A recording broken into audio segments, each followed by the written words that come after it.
So we see that during this period, there were massive advances in offensive weapons technologies, like delivery systems like bombers, as well as the bombs themselves. However, from a Canadian point of view, what really mattered were advances in defensive systems. Defensive systems like interceptors, radar and computer control, as well as both surface-to-air missiles and air-to-air missiles.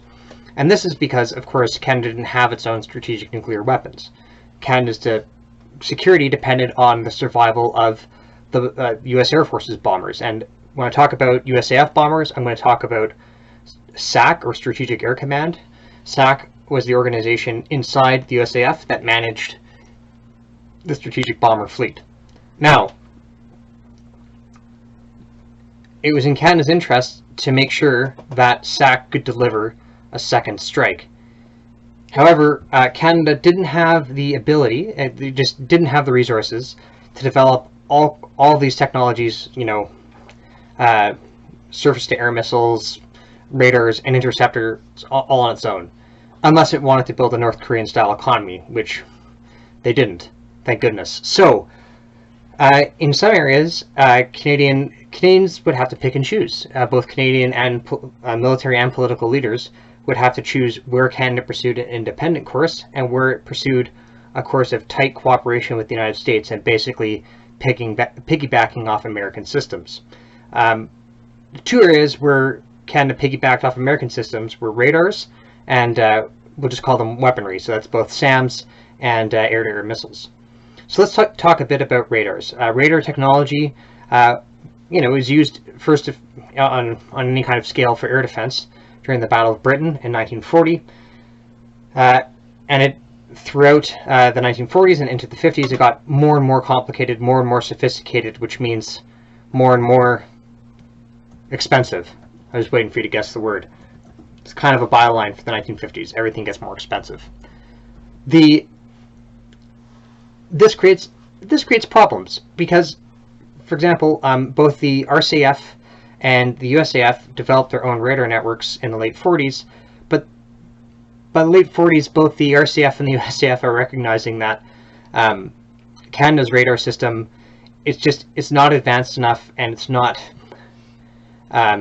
effective enough, not big enough, to either give SAC warning, so that's give the bombers enough time to get off the ground before receiving a nuclear first strike, or do effective direction and control of interceptors designed to meet those bombers, right? So that the radar couldn't do either of those tasks very well.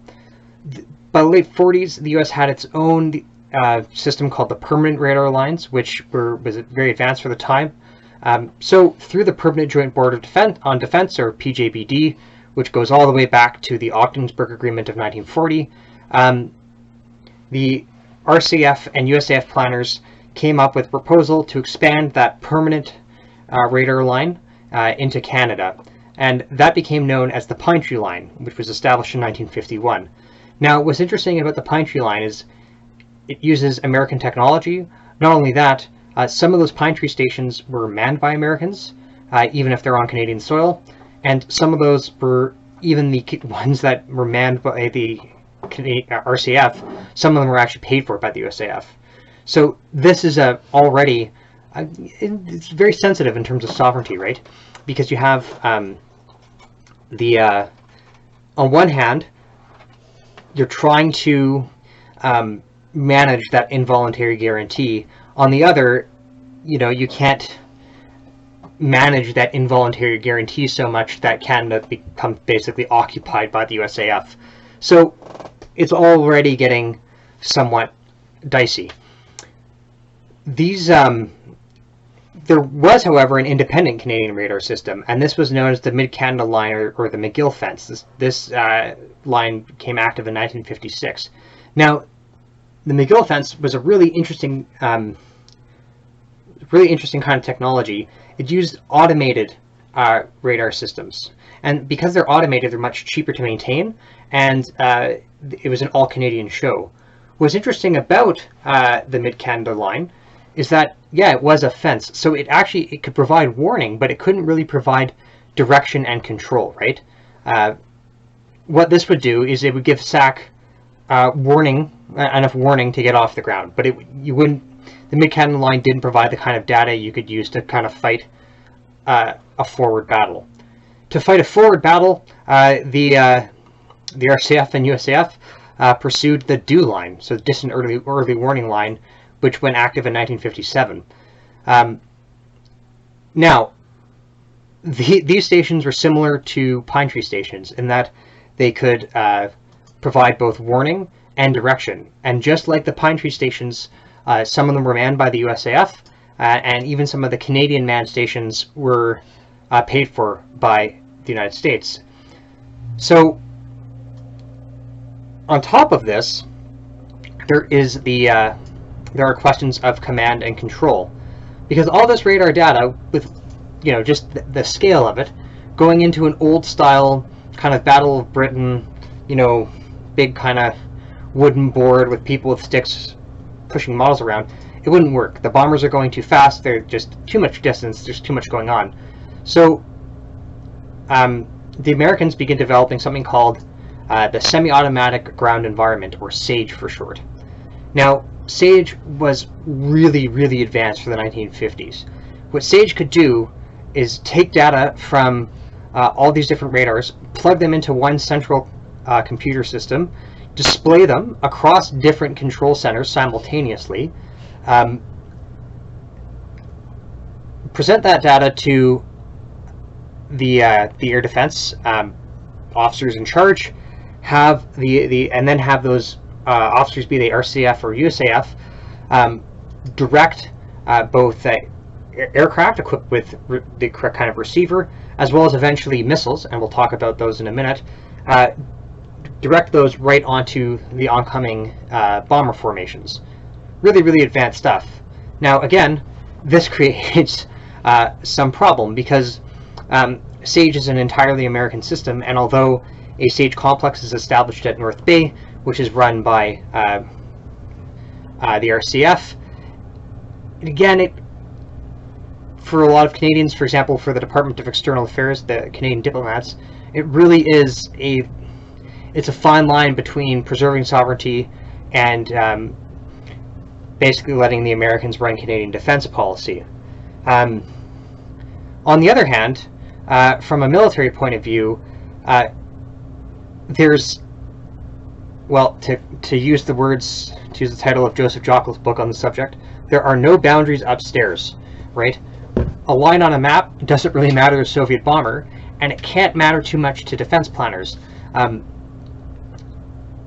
If a war broke out and the Soviets began sending over their bombers, there wouldn't be time to do those traditional,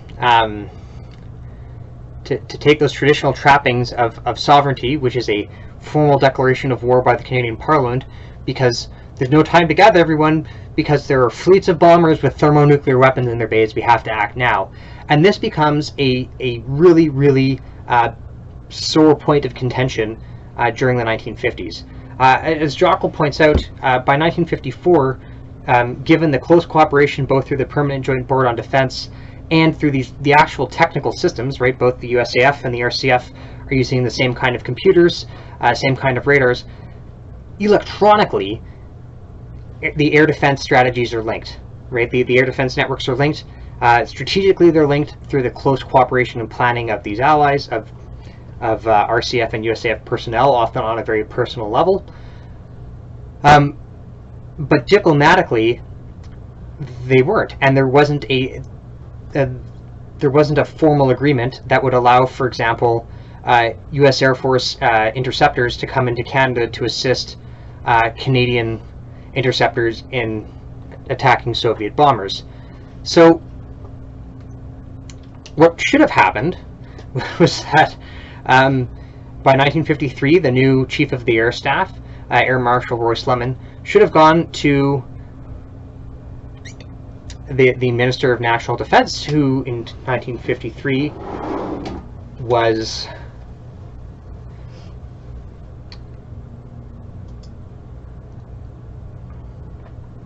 Brooke Claxton. Should have gone to Claxton and carefully with Claxton, brought to cabinet a detailed, in-depth discussion that goes through these very difficult, thorny political military issues. This doesn't happen, and with a formal agreement, it doesn't happen. Basically, Sleman and his counterpart in the United States, they create a series of basically informal arrangements, so military-focused arrangements, operational arrangements, and by 1957, they'd agreed to set up what can only be described as a non-command that centralized air assets and centralized the control of air defense assets in an organization that was headed by an American with a Canadian deputy.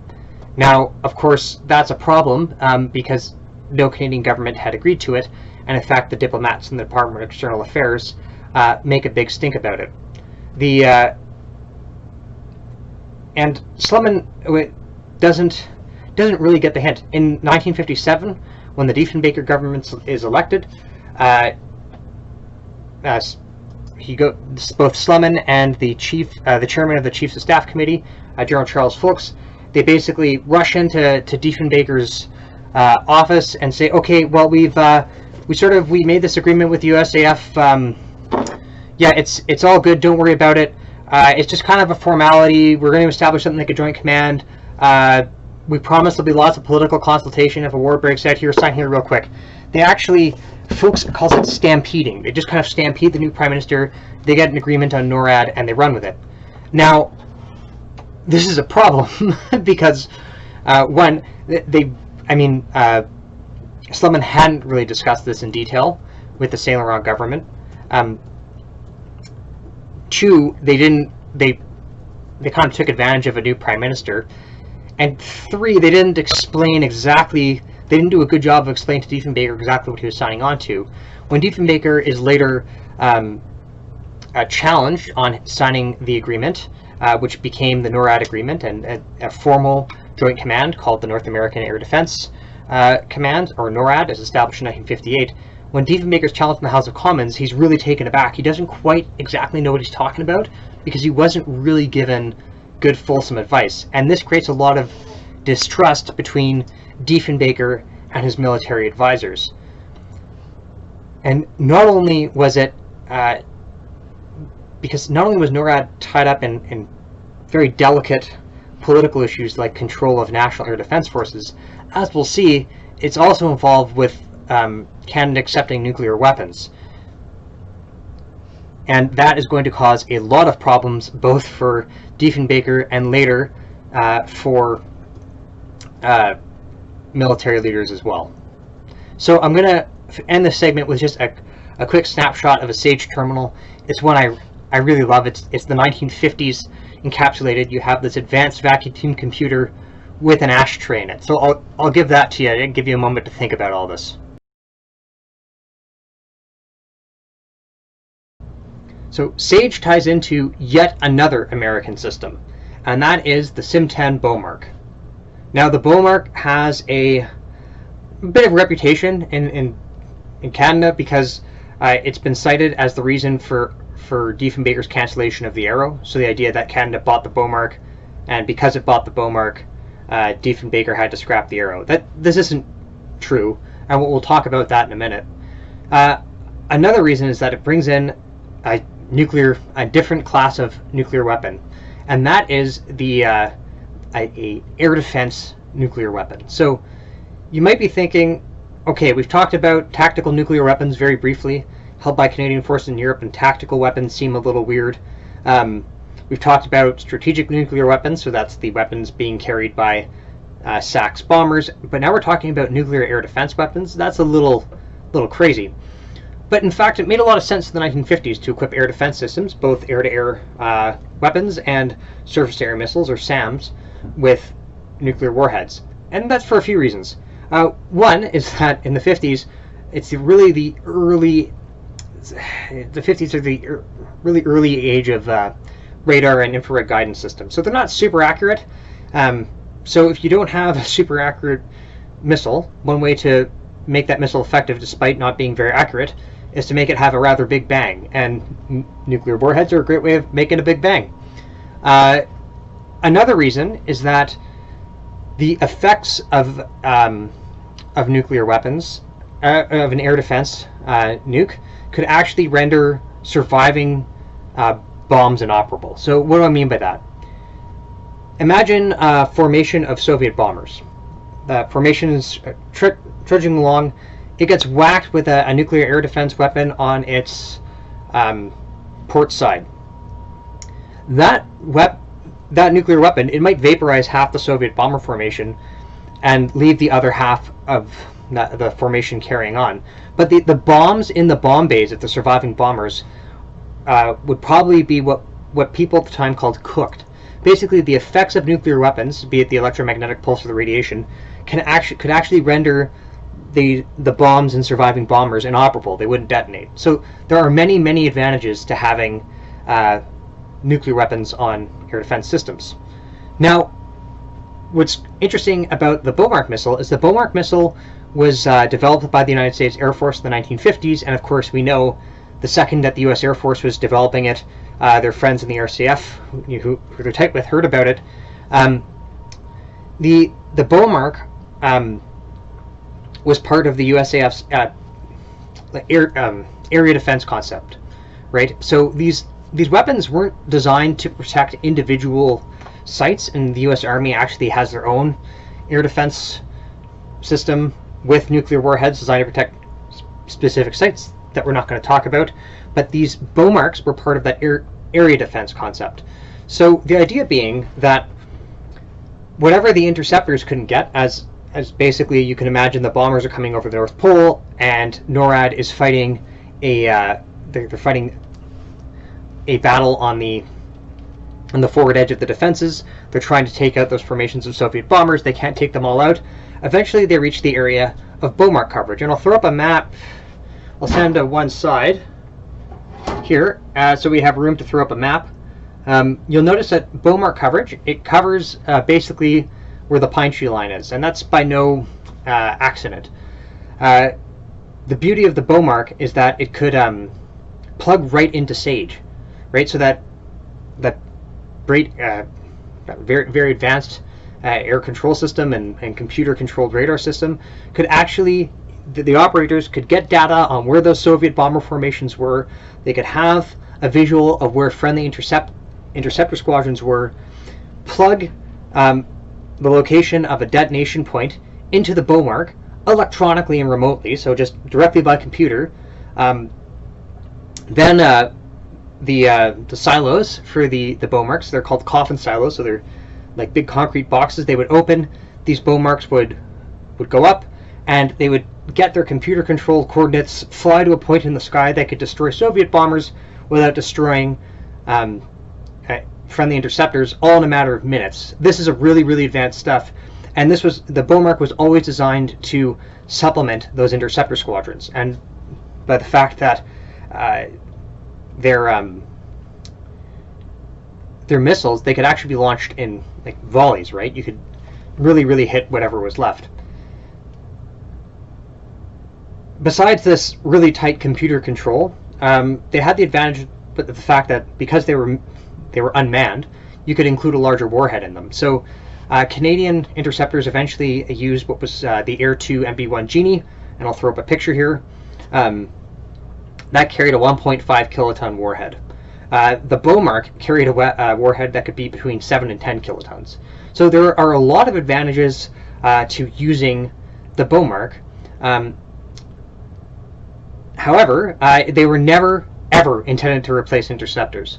Now, we've been talking about the capabilities of the Bomark, but the nuclear weapons question, it's that goes from the operational capabilities into some of the political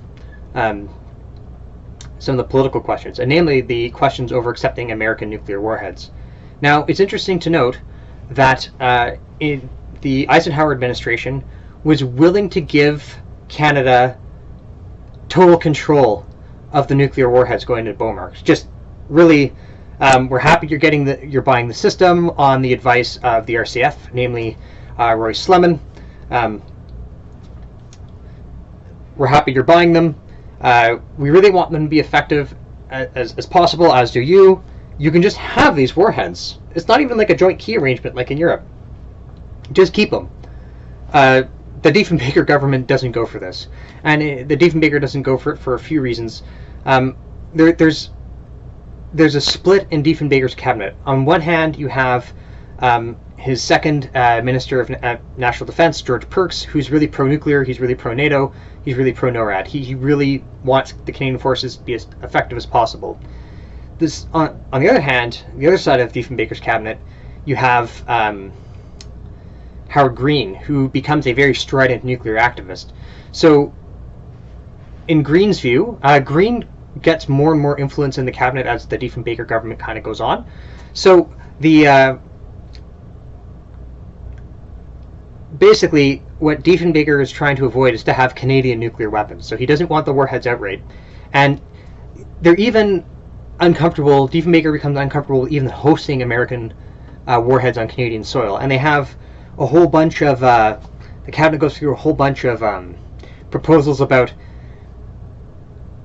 ways to have nuclear delivery systems without nuclear warheads in them. And one idea was that, okay, well, we'll store the nuclear weapons on American soil and at the actual warheads, and we'll build these Beaumarks installations in North Bay and Lac Max, Quebec, and then at the last minute we'll have squadrons of American aircraft, the transport aircraft, quickly fly these weapons to these Beaumark locations, load the warheads, and then fire the missiles. Of course, that won't work for a few reasons. One, it takes a lot of time. Two, it's extraordinarily expensive because you need specialized aircraft to move the warheads. And three, I mean, if the Soviets know you're going to do that, well, what's the first place they're going to hit with some of their early missiles? Well, the airfields carrying the nuclear weapons, right? Nuclear warheads for transport. They're not very survivable. It kind of defeats the purpose. But what you can see here is that Diefenbaker is having to carefully walk that line between having an effective military and kind of getting around that involuntary guarantee, as well as not being seen as a kind of a nuclear-armed sort of client state of the Americans. So he doesn't really make a decision either way, and in fact, the Diefenbaker cabinet goes back and forth on this subject until they're defeated in the 1963 election.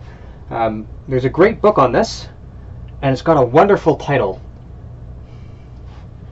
and it really fits what we're talking about, and that's Patricia McMahon's book. You can't even see it. There we are. Patricia McMahon's book, Essence of Indecision, and that kind of that loops that in. So Canada does eventually acquire the Beaumark in 1958. However, as I noted, until 1963, they're useless. They sit in their coffin silos, and they actually, some reports say they had just sandbags where the warhead should be to just help with the weight. Totally useless. So already going into when we talk about interceptors, we can see that all of these issues around radar, around surface-to-air missiles, and around air defense control arrangements, they're all politically very, very difficult, and they're all and basically no one really has the kind of hard conversation about drawing a firm line between national sovereignty and having an effective defense of Canadian airspace to preserve that sovereignty. In many cases, as happened with the Beaumark, people are trying to find technical solutions to a political problem. Like, well, what if we kept the warheads away from Canada? And we'll see a bit of this when it comes to the interceptors. Canada chooses to develop its own interceptors as a way of trying to balance this. But even here, Canada will run up against Canadian political and military leaders, will run up against some pretty hard economic realities.